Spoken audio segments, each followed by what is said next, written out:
അടിച്ചു വരാനാണോ പോണത് സ്കൂളിക്ക്?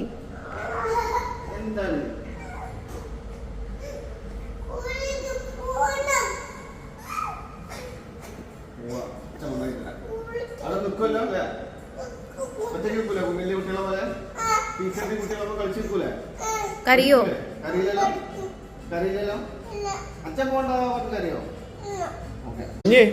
ഒറ്റയ്ക്ക് ഭക്ഷണം കഴിക്കൂലേ?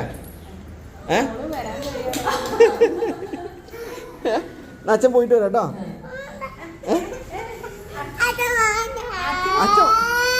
അച്ഛൻ പോയിട്ട് വരാം.